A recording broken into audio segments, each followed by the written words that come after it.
there be a pre-tribulation rapture? The Bible teaches that in the last days there will be a 7-year period of tribulation, great tribulation, that happens upon the earth right before Jesus comes back and reigns for 1,000 years. Now, when it comes to that tribulation period, some people have believed that the church will literally be raptured out of the earth before that period begins. This has been called the pre-tribulation rapture. In recent days, this has come under attack by many people. Some even claiming that this is a doctrine of devils and demons, and that this is not taught in the Bible at all. Some people claim that the pre-tribulation rapture is all about escapism, and it's just a trick to set people up. In my mind, I don't really take it like that, and I don't think the Bible takes it like that either. But if we want to know the truth, we're going to have to go to the Bible, which gives the most information about the subject. The rapture is pictured in the Bible in 1 Thessalonians chapter 4, verse 16, where it says, "For the Lord himself shall descend from heaven with a shout, with the voice of the archangel, and with the trump of God, and the dead in Christ shall rise first. Then we which are alive and remain shall be caught up together with them in the clouds, to meet the Lord in the air, and so shall we ever be with the Lord." That is a picture of the rapture. And many people today are debating when that actually occurs. Some say it's a pre-trib rapture, some say mid-trib, post-trib, pre-wrath of God. A lot of people are saying it's pre-wrath and it's not pre-trib at all. In fact, I was recently watching a clip of the Alex Jones show, which is a big-time radio show, and he had on a pastor that was talking about the pre-tribulation rapture, and they were trying to debunk it and say that this is just not happening. There's no evidence for it at all. And in fact, he was actually promoting a movie that he was in that talked about, debunking the pre-trib rapture. I'm not going to mention the pastor by name, but the movie is called After the Tribulation. And in that movie, the pastor says, when I approach people about the pre-trib rapture and ask them to show me a picture of that in the Bible, they go immediately to Revelation chapter 4. To get some background information, in the first 3 chapters of Revelation, it's talking about the 7 churches. And in chapter 4, that stops, and it stops because there's a trump. So in chapter 4, verse 1, it says this, "After this I looked, and behold, a door was opened in heaven. And the first voice which I heard was as it were a trumpet talking with me, which said, Come up hither, and I will show thee things which must be hereafter." So in the movie, this pastor says that, people say that this is a picture of the pre-tribulational rapture, but it's not, and here's why. And he points out the second verse, verse 2. "And immediately I was in the Spirit, and behold, a throne was set in heaven, and one sat on the throne." So right here he's saying John, who wrote Revelation, is in the Spirit. And so this is not a pre-trib rapture because he's in the Spirit, and the rapture is a bodily resurrection. Now, on that point I agree, but still I think this is very bad theology to try to make that a point to debunk the pre-trib rapture, and here's why. Of course John is going to be in the Spirit when he's caught up, because the rapture hasn't taken place yet. John is being shown the future. He is not at the point where he himself is also going to be raptured, because the dead in Christ rise first, and they which are alive and remain then go up. So in this, John is writing Revelation, so of course he is going to be caught up in the Spirit if he's going to be shown the rapture as it happens in the future. He's not going to actually be raptured, and another reason that people say that this is a picture of the pre-trib rapture is because of verse 4. And it says, "And round about the throne were 24 seats, and upon the seats I saw 24 elders sitting, clothed in white raiment, and they had on their heads crowns of gold." So in verse 4, if they have on their heads crowns of gold, that means a judgment has taken place. So if a judgment has taken place, the rapture needs to have occurred. After chapter 3 in Revelation, the other interesting thing that people point out is that the church is not mentioned again until Revelation chapter 22, and is alluded to in chapter 19 with the marriage supper of the Lamb. And many people say that the reason the church is not mentioned is because it's been raptured out in chapter 4 of Revelation. So I think the point still stands that chapter 4 is a good picture of what could be the pre-trib rapture. Now, if we got rid of that, are there any other pictures of the rapture in the Bible? Well, I think yes, you can get to some other pictures of the pre-trib rapture in the Bible. In fact, if you go back to the beginning in Genesis, I think the story of Enoch is a good picture of the pre-trib rapture. Enoch, it said, was taken out of the earth by God before Noah went through the flood. And that flood, I think, is a good picture of the tribulational period. In the New Testament, in the book of Hebrews, chapter 11, verse 5, it says this: "By faith Enoch was translated, that he should not see death, and was not found, because God had translated him. For before his translation he had this testimony, that he pleased God." So Enoch was taken out because he had a testimony that pleased God, and he was taken out of the world before that great time, which was the flood of Noah. Now, Jesus actually refers to the days of Noah, and it will be like that in the last days, he says. And in fact, in chapter 24 of Matthew, verse 37, Jesus says this: "But as the days of Noah were, so shall the coming of the Son of Man be."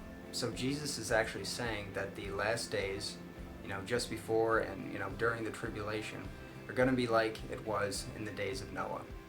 So if it's going to be like it was in the days of Noah, we should probably see a picture of a rapture somewhere in there. And that's what we do see. I mean, Enoch is a picture of the rapture. It's not exactly the same, but again, it doesn't need to be exactly the same to be a picture. The Bible is full of pictures like this. When the Israelites were in the desert in the Old Testament, it was said that God literally made manna, which is this type of bread, fall down from heaven, and the Israelites would gather it up every day, and it sustained them in the desert. Now that might seem odd to people, but that in fact itself was a picture. In John chapter 6, verses 48 through 51, Jesus says this: "I am the bread of life. Your fathers did eat manna in the wilderness and are dead. This is the bread which cometh down from heaven, that a man may eat thereof and not die. I am the living bread, which came down from heaven. If any man eat of this bread, he shall live forever. And the bread that I will give is my flesh, which I will give for the life of the world." So in the Old Testament, if you just read the Old Testament, that might seem ridiculous. I mean, God could have made, stew come out of a puddle, or he could have turned a rock into pot roast. The all-powerful God can pretty much manipulate the world any way he wants. But why would he make bread fall down from heaven? Well, the reason why he did is because it would be a picture of Jesus. It was symbolizing Jesus, who would come many years later. And then Jesus, in turn, would be able to reference that time and say, that was a picture of me, which he does right here in John chapter 6. So like Enoch in the flood of Noah, it's not exactly the same as the rapture, but it is a picture of that. I also think you get a picture of this in Joel in the Old Testament, in chapter 2, verses 15 and 16, where it says, "Blow the trumpet in Zion, sanctify a fast, call a solemn assembly. Gather the people, sanctify the congregation, assemble the elders, gather the children. Let the bridegroom go forth out of his chamber, and the bride out of her closet." So the groom and the bride are meeting after the trumpet is sounded. And then in verse 17 it says this: "Let the priests, the ministers of the Lord, weep between the porch and the altar. And let them say, Spare thy people, O Lord, and give not thine heritage to reproach, that the heathen should rule over them. Wherefore should they say among the people, Where is their God?" So I think this might even be a picture of the rapture. It's not exactly the same, but it might be a picture, because we have a trumpet sounded, assembly of people happens, the bride and the bridegroom are meeting. The bridegroom in the New Testament is Jesus, and the bride is the church. And then the Lord remembers his people. The reason why that's interesting is because I think a lot of the debate over the pre-trib rapture is happening because people are trying to replace Israel with the church. They're trying to wipe out Israel and say that the church has replaced Israel in all aspects throughout the Bible. And if you do that, I think you mess up the Bible. The time in Revelation is about all nations, but the focus is really on Israel. That's really the focus within the book of Revelation. And the reason why it's the focus is because the Jews are God's chosen people. They have an everlasting covenant with God. Whether they know that or not, it's just a fact. If you go to Psalm 105, it says this: "He hath remembered his covenant forever, the word which he hath commanded to 1,000 generations, which covenant he made with Abraham, and his oath unto Isaac, and confirmed the same unto Jacob for a law, and to Israel for an everlasting covenant." Now, if you're going to say that the Bible is literally God's word, is God one to mince words when he's writing his own word? If he says everlasting covenant, it means everlasting covenant. You can't change that. Today's time there's a lot of anti-Semitism, and it's probably because many people are focusing on a few bad seeds and then grouping all of the Jewish people together to say that all of them are bad, and they've disrespected the Bible and they're not God's chosen people anymore. But to label everyone just because of a few bad apples is not correct. And in fact, Jesus even refers to this in Revelation himself. In Revelation chapter 2, verse 9, Jesus says this, I know thy works in tribulation and poverty, but thou art rich. I know the blasphemy of them which say they are Jews and are not, but are the synagogue of Satan. So right there, Jesus is making the point that there are people in today's time that say they are Jews, but they're not. They're of the synagogue of Satan. Now, to blame all Jews on a few Jews that are not really Jews is bad, because then you mix up the Bible. To try to force the church into the spot of Israel makes everything mixed up. And I think that's why a lot of people in today's time are saying that the pre-trib rapture cannot be the way it is, because they have to somehow put the church in where Israel should be in Revelation. Another point that people use to defend the pre-trib rapture is the imminency factor, that God can come back at any time.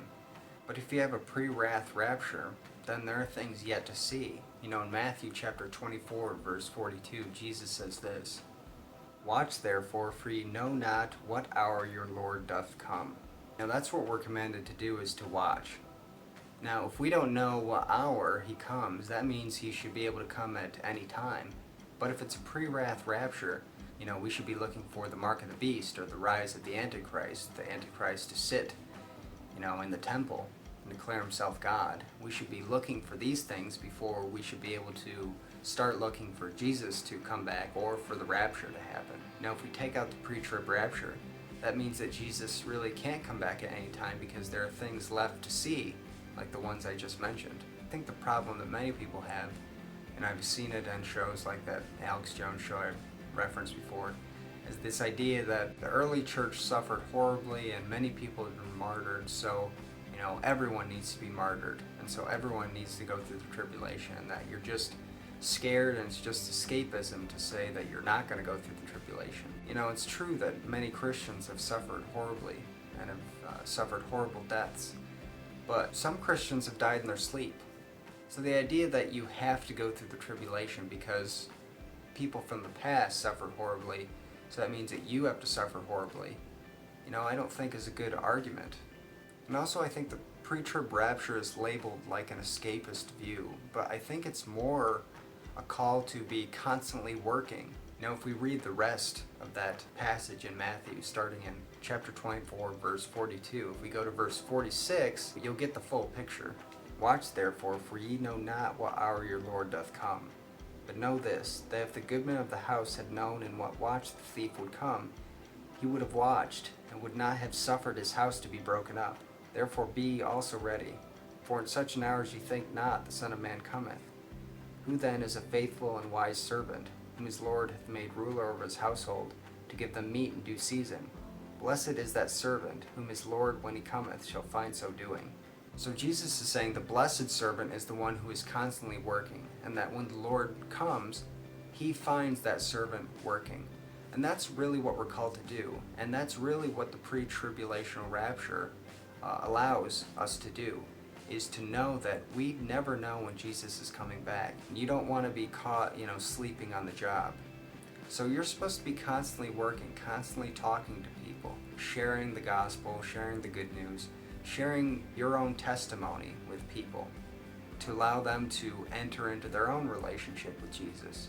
That's what we're to be doing. We're supposed to be constantly working, because the rapture could happen right now. Just kidding. So actually the pre-trib rapture is even a call more than any other view to constantly be working. If it's pre-wrath, then you don't really have to start doing your job until after you see the Antichrist rise, or after the mark of the beast or something like that. There are things left to see. But in the pre-tribulational rapture view, you better be constantly working, because things can happen like that, and you never know when he's coming back. So we need to be watching. I think we need to really be watching in today's time, because if you click on some of the links below that I've provided, you might see that we might be very, very close to that period of time, that tribulation period, and that rapture. So no matter what your view on the rapture, just remember this: if you have a relationship with Jesus, you are called to watch, and you are called to work, and you are called to seek the truth and to help others to seek the truth. And if you right now watching this don't know Jesus, I invite you to seek him out. And the best way to do that is to seek the truth, because the way of the truth does mean life. And we need to listen to